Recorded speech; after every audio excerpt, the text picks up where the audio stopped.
આજે આપણા માટે ગૌરવની વાત છે। આપણા સૌના ગૌરવવંતા યશસ્વી વડાપ્રધાન માન્ય શ્રી નરેન્દ્રભાઈ મોદી સાહેબના માદરે વતનમાં આજે ભારત સરકાર દ્વારા સામાજિક અધિકારિતા વિભાગ અને ગુજરાત સરકાર જિલ્લા વહીવટીતંત્ર દ્વારા વડનગર તાલુકા ખાતે ભારત સરકારની એડીપ યોજના અંતર્ગત દિવ્યાંગોને મફત સાધનો આપવાનું આજે આ કેમ્પનું આયોજન થયું છે। અને આજના આ કેમ્પમાં આમ તો લોકસભા મહેસાણામાં 7 વિધાનસભામાં 1700 કુલ દિવ્યાંગોનું એસેસમેન્ટ થયેલું છે અને 3400 ઉપકરણોનો પણ મંજૂરી મળેલી છે।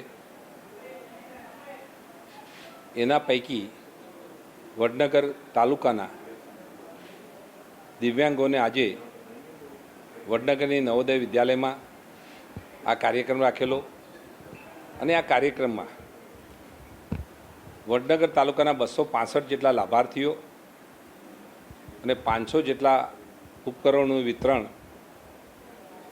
41 લાખની રકમ સાથેના સાધનોનું વિતરણ આજે થયું છે।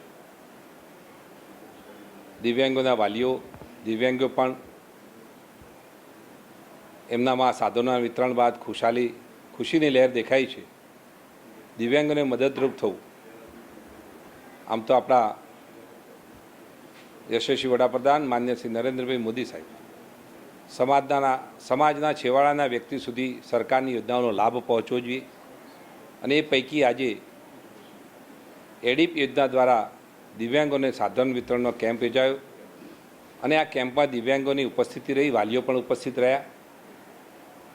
તેઓએ પણ આજે સાધનો મળ્યા બાદ એમનામાં ખુશીની લહેર એમના ચહેરા ઉપર દેખાઈ અને સેવાના ભાવ સાથે આ કાર્ય ભારત સરકાર અને ગુજરાત સરકારના મહેસાણા જિલ્લાના જિલ્લા વહીવટીતંત્ર દ્વારા આ એક સરસ કાર્યક્રમ યોજાયો। એમાં દિવ્યાંગોને મદદરૂપ થવાનો, એમના જીવનમાં ખુશીની લહેર, એમના જીવનમાં પગભર રહી શકે, આત્મનિર્ભર બની શકે એ પ્રમાણે આ સાધનોનું વિતરણ થયું છે।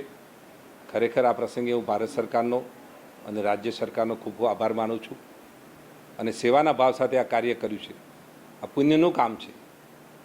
આજે દિવ્યાંગોની નાની મોટી તકલીફો દૂર કરી શકીશું, એમના જીવનમાં સરળતા રહેશે, એ સહેલાઈથી હરીફરી શકશે અથવા પોતાનું જીવન જીવી શકશે અને સમાજની હરોળમાં પોતે પગભર થઈને ગૌરવભેર પોતાનું જીવન જીવી શકશે।